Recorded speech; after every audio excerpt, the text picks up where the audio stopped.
Hello boys and girls in Esther, and welcome back to another video with me, Mr. Ricardo, and in this video we're going to talk about tennis.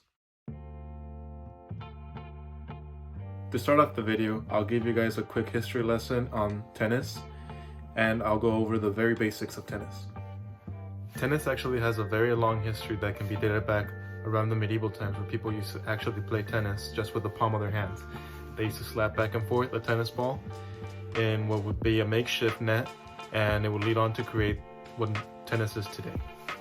Tennis actually started taking shape around the 12th century, where we had a version of tennis called real tennis that was played in an indoor court with a court that looks very similar to tennis courts like we have today.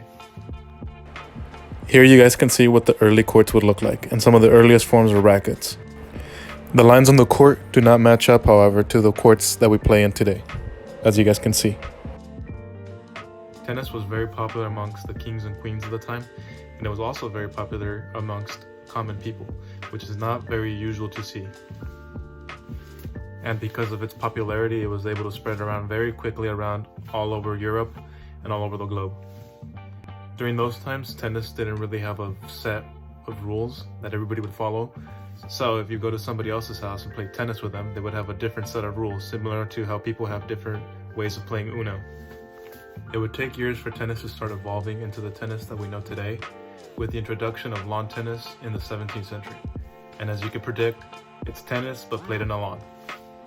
Some of the earliest courts of lawn tennis had the shape of what tennis courts look like today, and it eventually evolved to what we have today.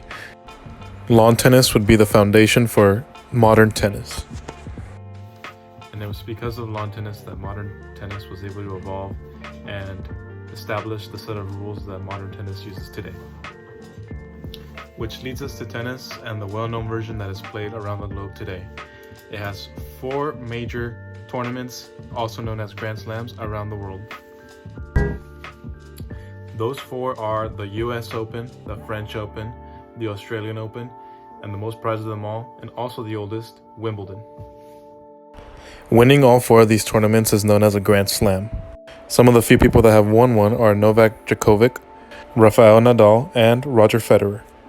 These guys are legends in the sport of tennis.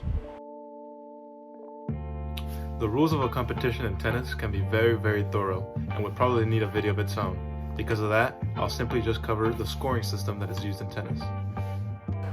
This chart breaks down the scoring in tennis. As you guys can see, 0 points is considered what is called love, 1 point is 15, 2 points is 30, 3 is 40, and 4 is considered a game. And now that I've talked to you guys a little bit about the history of tennis, I'm going to go out and try to practice a little tennis myself.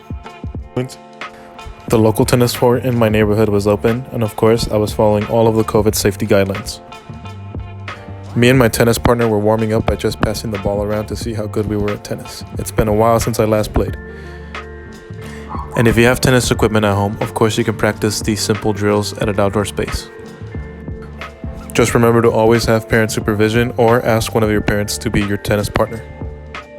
So after warming up with a couple of those drills and practicing a little bit, we decided to play a quick game, not really following super closely to the rules of tennis because there are a lot of rules. And today we were just playing for fun and just enjoying playing tennis outside. And of course, this is a great catch activity that you guys can do. Just remember to always be under parent supervision. If you happen to have a tennis racket and a tennis ball, I challenge you guys at home to try to balance the tennis ball on your racket for as long as possible. Again, this is another simple practice that you guys can do at home without the need of a partner. All you have to do is basically balance the ball, and it's definitely much harder than it looks. As you guys can see, it's definitely a challenge, and I'm adding a little bit more of it by sending it really high up. This is a really great way to practice how to pretty much control your racket and control the ball itself. It's great fun to play tennis outside, and it definitely gets your blood pumping, and it definitely gets you moving, and it's a really fun activity.